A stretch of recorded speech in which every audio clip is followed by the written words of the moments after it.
Hi everyone. So I know I've been filming a lot of YouTube videos lately, but they're based on a lot of conversations that I have, and I'm always thinking of new topics and always trying to provide hope and ways of coping for people going through withdrawal and adverse reaction effects. So I wanted to cover today a topic called the 7 types of rest, because more than pretty much anything, what people in withdrawal need is rest. They need peace, they need rest in their body, they need rest in their mind. And I think when we think of rest, we often think of sleeping or napping, and a lot of people have trouble sleeping in withdrawal. They have toxic naps, but that's only one aspect of the rest part, and I wanted to cover all of the 7 types of rest because I think they can be important to incorporate. And just like most of my videos, I'm not talking about people in acute withdrawal, where truthfully there's not a lot you can do about the symptoms other than try to just get through your day. And what I have found is the most beneficial usually for people in acute is hope and support. And once you get beyond that, I think there's all different types of tools and coping skills. And so I wanted to cover the 7 types of rest here. So this is a concept, I'm just reading from my computer here that's beside me on my car seat. It was popularized by Dr. Saundra Dalton-Smith in her book Sacred Rest. And I really like that. I haven't read the book myself, but I work as a virtual assistant / social media manager in my parallel life for a lady who is a holistic health practitioner. And she actually presented this concept to me, and I've made social media content for her revolving around this. And I just want to outline the 7 types and what they mean, because I think they're important. And again, because I've noticed that a lot of people in withdrawal from these drugs, affected by these drugs, tend to already be more highly sensitive people, type A's, hustlers. I've mentioned this several times in videos, and so I think the concept of rest is especially important because even prior to the drug, I know a lot of the people that I talk to maybe were overachievers, worked a little too much. That's certainly been the case for me as well, and I still have to put the brakes on things because I am naturally someone who's always trying to achieve, always trying to reach goals. I'm very driven, and that propels me in my day and gives me purpose, and I really have to make effort to dial back. So this is speaking to myself as well, these concepts. And I'm reading a book right now called Do Nothing, and it's also very eye-opening and is written by someone who was always pushing themselves on the brink of burnout, and I really like the book so far. So it all kind of ties in together. So the first type of rest is physical rest, obviously the one that we think of, at least I think of right away when I think of just rest in general. This includes both passive rest like sleeping or napping, which I know can be very hard for people in withdrawal, but typically as time goes on, this gets easier and quality of sleep and length of sleep gets better for people. But as I've mentioned before, there's often one symptom that just holds and holds and holds for people, or lingers and lingers and lingers. And this is a wide range of different, for some reason it takes the longest amount of time for whatever, there's like one symptom that just seems to linger and linger and takes the longest to drop off. And sometimes that's insomnia for people. So this may not apply to you right now, but I think it's important to keep in mind for the future.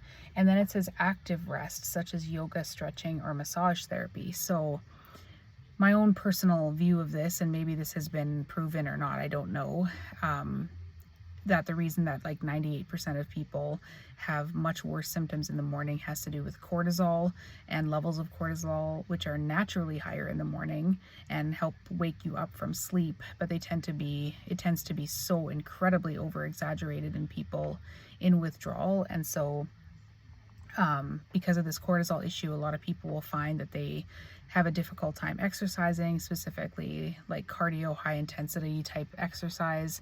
They have post-exertional malaise. I know for myself, I was always an avid exerciser, loved high intensity workouts, which just ties into my kind of high intensity personality to begin with. And I really, really struggled to exercise in any capacity going through withdrawal, and it took me a long time to understand why. And now I think it's tied to cortisol. So I generally recommend people to do more gentle type of exercising, which would fall under the category of active rest here. So that could look like yoga, stretching, or massage therapy. I get that that's not all exercise, but massage therapy I have found very helpful, particularly if your muscles are just extremely tense and tight, which most people's are in this experience because of all of the fight or flight, the chronic fight or flight that people are in. So that can be helpful. I don't do yoga personally. I've never done it. I'm more of a Pilates person. And then stretching. I also would include foam rolling in that. That's something that I've found to be very helpful. So you can get just those straight foam rollers that are kind of like dent a little bit when you squeeze them, and then there's kind of the more hardcore ones that are really stiff and they have like the ridges in them. That's the kind that I use, although I built up to that. And so I roll out even now my hips and mostly my hips and my lower back, and not because I feel necessarily like I don't feel like the tension that I used to feel when I was in more of an acute phase, but because I walk a lot and, I'm lifting a kid a lot throughout the day. And so I find foam rolling to be very helpful. But early in my recovery, I foam rolled just constantly because I had such incredible tension in my body.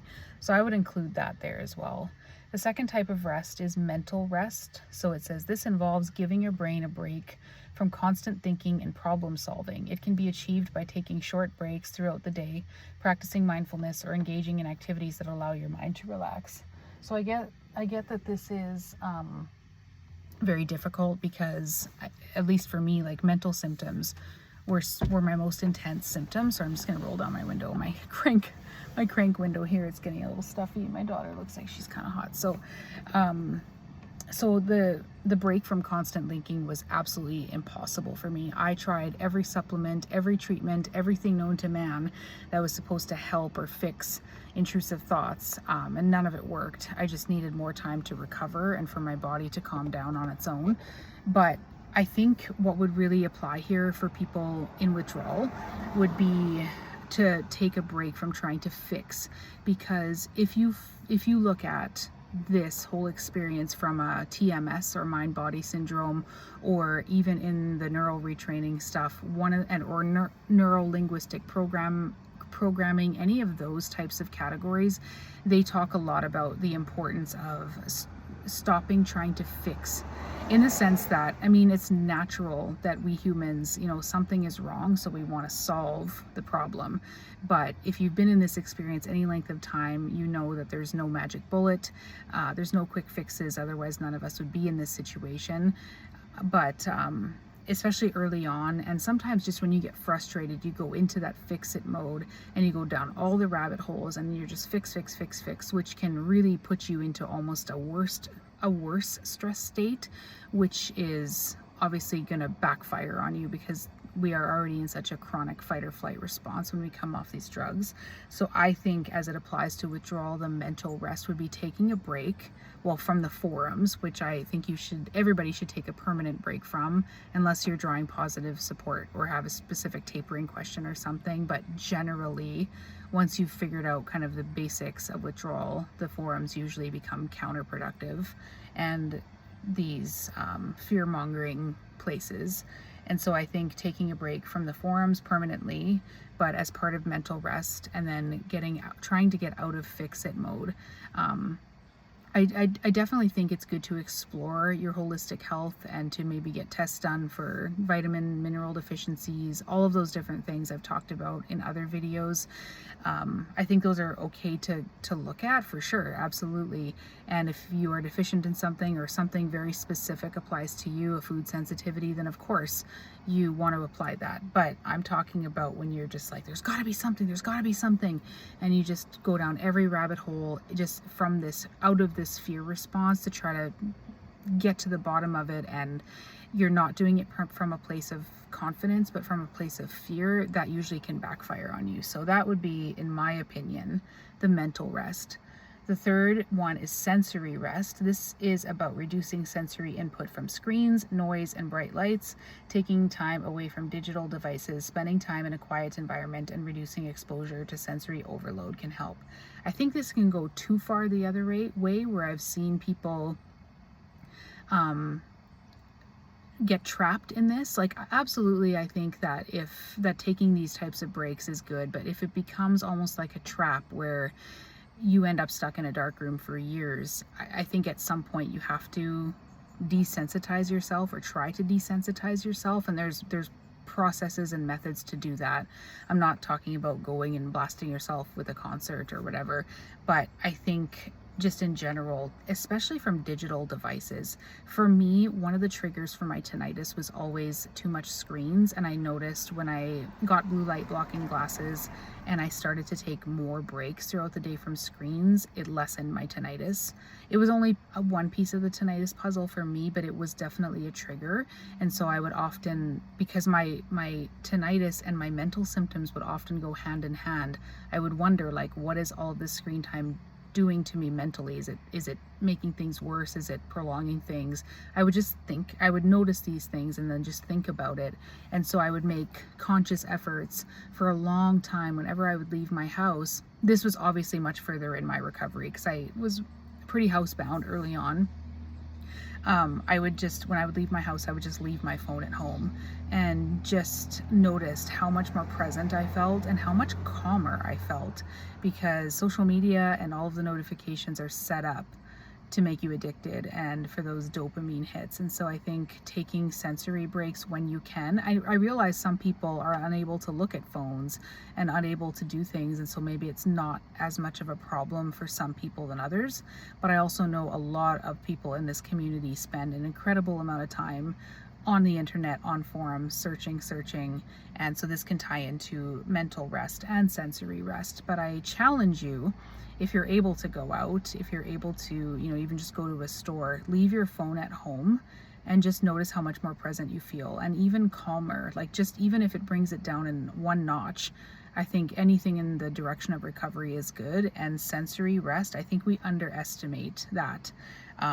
But again, I've also seen it go too far the other way, where people, it's like there's this video on social media that I've seen where a bear was in captivity and kept in too small of a caged area for too long, and was developing a trauma response. And then once he was free, he had been free for a long time from the cage, but he was still walking in confined, like really small circles.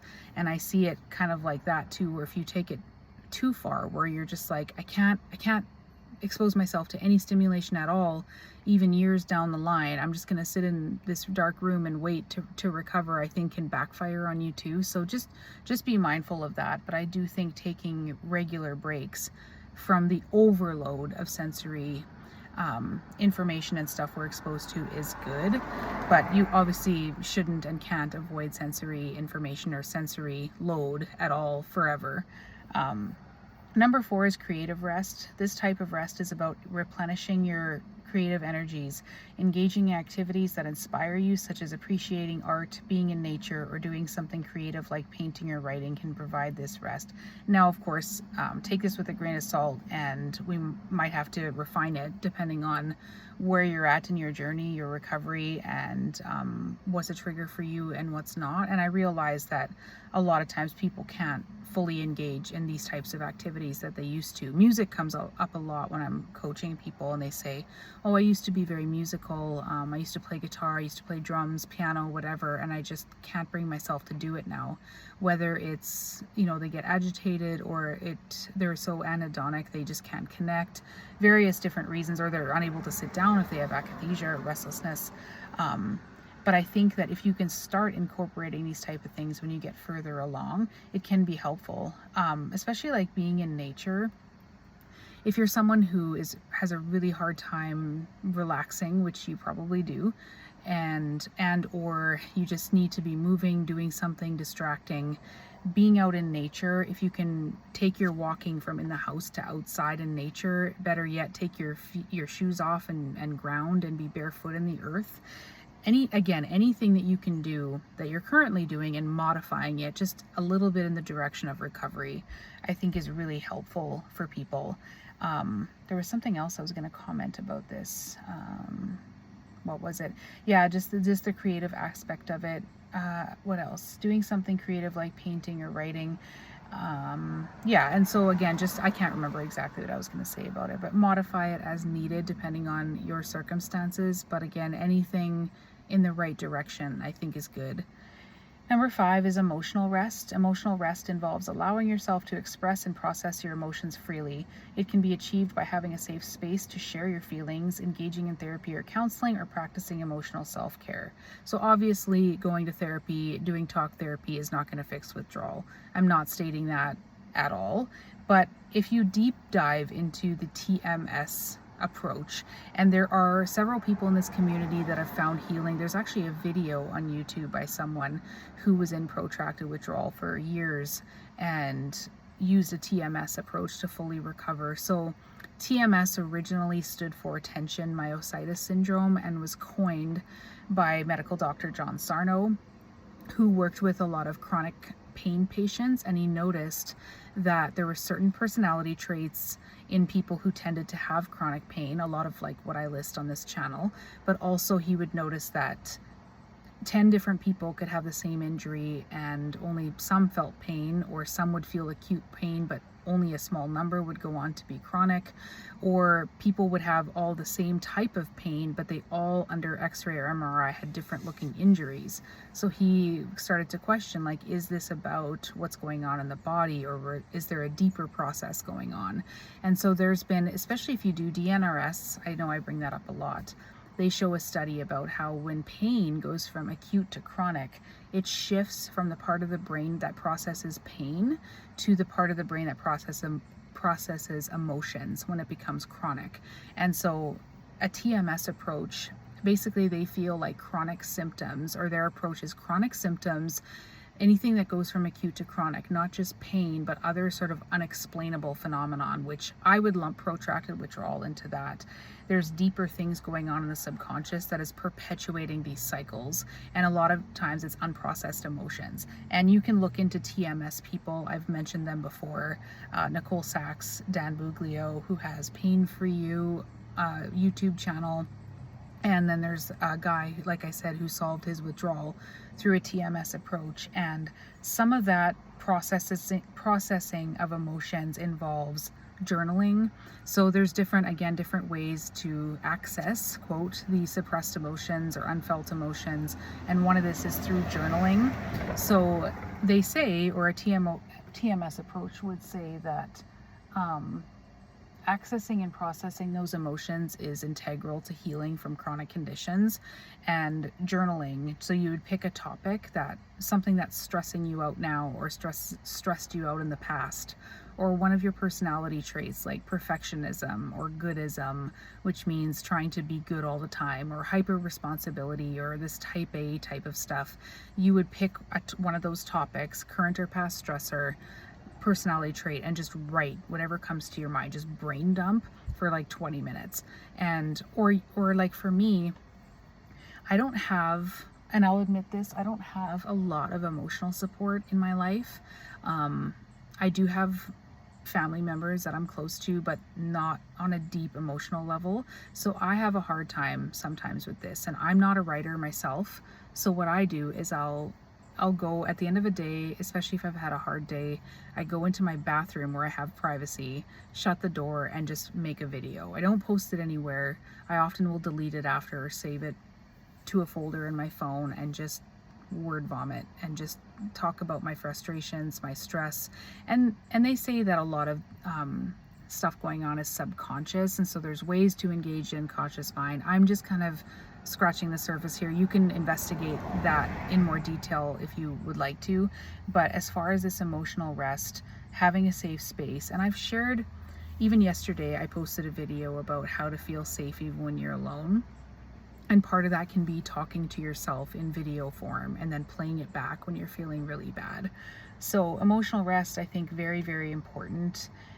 because stress is a big trigger for waves for people. And so anything you can do to sort of process your stress, put it out there, is helpful, I think. And then the sixth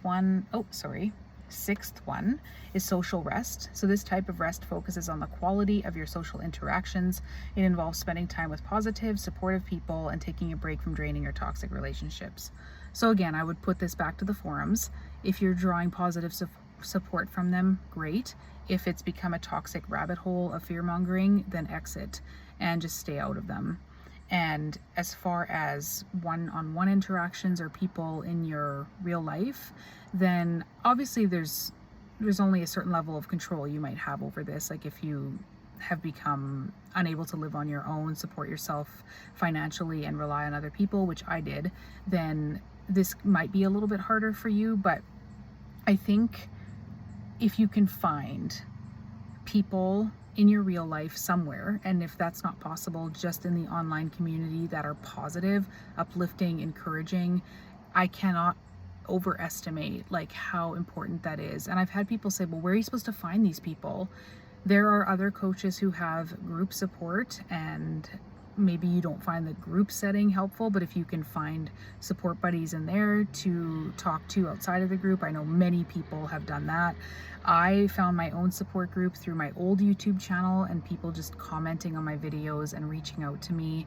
And I found my best friend in withdrawal, and then she had people to bring in, and we just kind of along our journey met one or two people each, and then we'd bring them on and they'd know one or two people and bring them on. That's how I found my support people, and we tried to keep it positive. We had some group rules, and I think there's definitely a lot of positive that can come out of that. And in real life, and I get you might not be able to go out or be around people, and that's fine, but further along in your journey, or even if you're early on, just face-to-face and video can be helpful.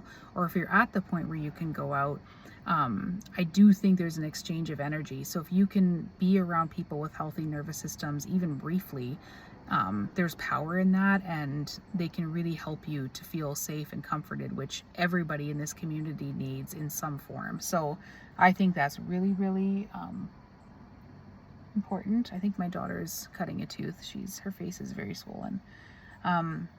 Number 7 is spiritual rest. Spiritual rest is about connecting with something greater than yourself. This can be achieved through religious practices, meditation, community service, or spending time in nature, and it helps provide a sense of purpose and belonging. So, of course, anything that can keep us going. So this can be in any form. I've talked about visualization on my channel, whether you are able to sit in mindfulness, meditation, visualization, prayer. I think all of that is good. I have clients who are part of in support groups for alcoholism or drug addiction, something like AA or NA, and they have found that really helpful, both for their maybe previous problem with those substances, but also just the sense of community. Even if they're not talking about drug withdrawal with those people, just having that community, having that structure. And one of the 12 steps talks about something greater than yourself, or your a higher being, and you hold on to that for help through your recovery. And so spiritual rest can tie into that. I've made videos about my anger at God and how I'm still working through my own beliefs spiritually, but I also have other practices that help me ground me spiritually, spending time in nature, visualization, stuff like that, as I figure out maybe the other aspects of this, which could include religion or anything. So I think all of these are important. And again, not so much when you're in acute, but as you get further out, just these types of things can all be helpful, I think. And just pull from the videos or from these recommendations whatever is suitable for you. But I think the more tools we have, the better, and ways of coping. And I think rest is really important. And again, because I've noticed that a lot of people in this community are very driven, and that can definitely be to your advantage, but it can also, maybe you have a history of having a hard time slowing down, being present, being mindful. I certainly do. And so this is helpful for me and continues to be, and maybe it can be helpful for you as well. So I hope you guys are doing well, and I'll see you next time. Bye.